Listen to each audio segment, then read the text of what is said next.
So Fable 5 is back, but it's for a limited time. If you are watching this on the 2nd of July, 2026, you only have 5 days to use it with a chat subscription that is in Claude. However, you can still use it by paying for the usage tokens and credits. It is pretty pricey though. So that's why I wanted to make this video, because if you're like me and you like the value of using some of these top models within the chat subscription, you really need to dive in and start using Fable 5 up until July 7th. If you're a business owner, if you're a creator, if you just like tinkering with these new models, this is the one to experiment with. And I'm going to show you not only why, but I'm going to show you some tips on what you should be doing, some things you really need to be doing with Fable 5, including a certain aspect of Claude that doesn't get enough attention. I'm going to dive into a little bit and show you how it works, including some prompts for Claude Design. Right? Claude Design is a powerful Claude tool. It has its own interface, and you can actually use Fable 5 right in there. So what we're going to do is we're going to dive into some of these usages of Fable 5. And by the end of this video, you're going to know how to use Claude Design, and you're going to know a couple tips or tricks of what you can do with Fable 5 right now. Welcome to the Latent Frontier, guys. I am Jess, your host, and we're back with an exciting story, which is that Fable 5 is now in our hands yet again. Now, I am excited, but at the same time, a little bit frustrated because we only have about 5 days to use it until July 7th in the chat interface, in the Claude chat interface. Now, like I was saying, you could still pay the credits and the tokens to use it. However, the issue with that is you have to pay a pretty steep cost. It is the best model out there, but it's also the priciest model out there. So you have until the 7th. That's about 5 more days from the time of recording of this video. And you only get 50% of your weekly usage when it comes to Fable 5. So they're not going to give you a whole ton of usage, but they're going to allow you to use it for these days until this window ends. And you also have a daily cap, so keep that in mind. Now let's dive right into it. One thing that I want to bring up is the Claude Design interface and the fact that you should be using Claude Design. And I'm going to dive right into that here in a moment and what you can do with it and how you can level up your game by using Claude Design. But the other thing that I think everybody should be doing right now with Fable 5 is if you were working on an application, maybe you just finished one last month, maybe you built an app a couple weeks ago, what I would like you to do, or what I would recommend you do, is feed that code to Fable 5 to have it review and optimize it. Because oftentimes Fable 5 can actually improve upon old code. And if you think that the app is perfectly fine, don't bother then. But if you think there's some things you could improve or tweak, that's when I think you should go ahead and grab the code, feed it to Fable 5, and tell it that you want it to revise it and optimize the code.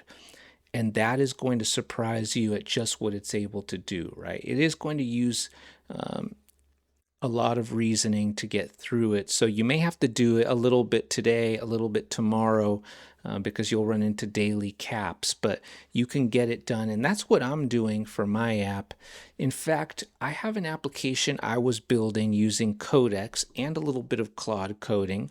And what I did is I actually wanted to make it look nicer. So what I realized is you can actually use Claude Fable 5 here in Claude Design.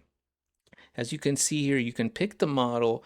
We picked Claude Fable 5, and what I did is I fed it the screenshots from my old application. And here they are. I just want you to get a look to give you a feel of what I was working with before Fable 5 went in, redesigned it for me, and made it even nicer. So this is a character generator app that I built and that I was using, like I said, Codex and a little bit of Claude Code to build. And this is the interface, right? And here's another portion of the interface. And here are the character cards it would generate. So you have this guy, Gorak. It would build the card. I wasn't happy with how the cards were turning out. So what I did is I had I built this prompt to basically tell it to optimize the interface as a fun character creation experience and also optimize the character card generation. But there's also some valuable things you need to put into the prompt when you're designing something, such as brand direction, the core product goal. You want to make sure you tell it what inputs you're providing it with, things like current app screenshots, examples of generated data, field and data schemas, portrait examples, current brand and style references. So if you want to use something, if you're looking to design something with Claude, I will actually send you a link to download this document with this prompt. Just go ahead and type the comment design in the comments. If you just leave a comment that says design in the comments, I will send this over to you. You also want to tell it to deliver a certain amount of things to you, like a ruthless critique of your current UI, if you did already have a UI, as well as a polished visual prototype for what you do want eventually built. And then you also want it to give you a concise implementation brief so that you can feed that to whatever you're coding with. So it's going to build these assets, essentially the look of your app, and then it's going to give you a brief so you can feed that to whatever chat interface or whatever LLM you're using to code the app, so it can then take that styling and design and kind of wrap it around the app itself. You can feed it constraints as well and things like that. And essentially, now I want to show you what we ended up with, right? So it gave me a critique of the old app interface, which is what I asked it for, a design review. It gave me a new information architecture for how it wanted to rebuild it. And then look at the result here. This is the new character card, which is just gorgeous in my opinion. I mean, maybe I'm being a little too optimistic, but what do you think? Let's compare it to the old card, right? So if we go back up here, we look at the old card for Vivian Blackwood. So there's the old one. Here's the new one. Okay. Quite an improvement in my opinion. And what else do we have here? These are some other examples.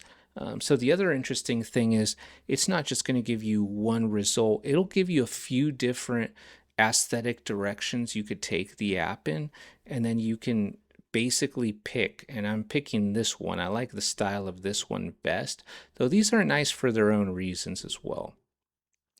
And then what this is basically a fantasy character creator for a game. And here is the back side of the card, which is also looking really nice. And then let's go, here's the actual, some more interface work for the card. And then let's go to the actual app interface here. I know this is kind of large, but you can see it now. You could see all the different elements. And then if we compare that to what it looked like before, I didn't like the look before. It's also kind of robotic. And then if you look at it here, it's much more smooth, organic.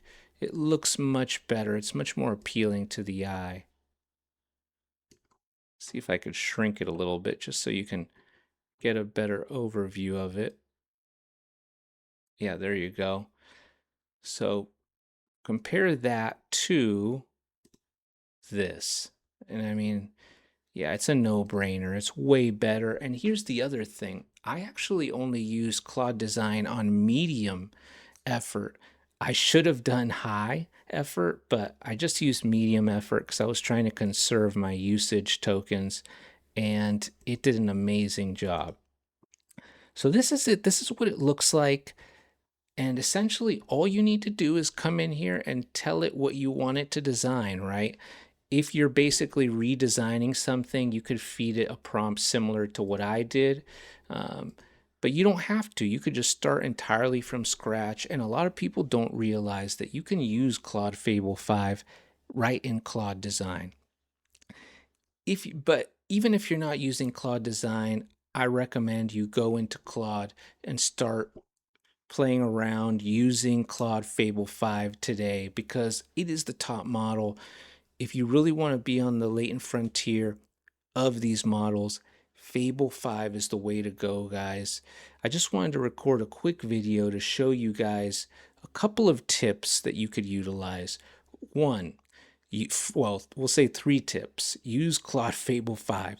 2, go back into your old projects, and if you want to revamp them or optimize them or just make them better, feed them into Claude Fable 5 and it's going to basically improve them for you.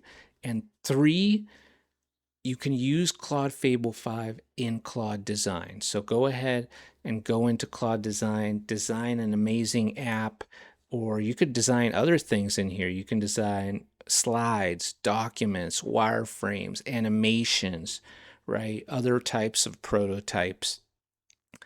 And it does an amazing job. So this is just another way that you can now use the top model out there.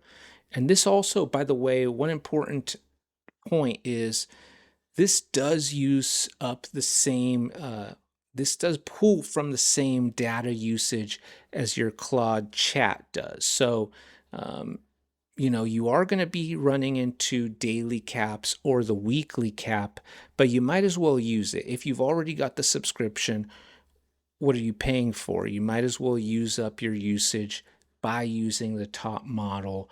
And then if you really would like, you can continue using it by paying for the credits and the tokens as well. Thank you for stopping by the Latent Frontier, guys. If you guys got some value or enjoyed the video, drop a subscribe and I'll catch you next time.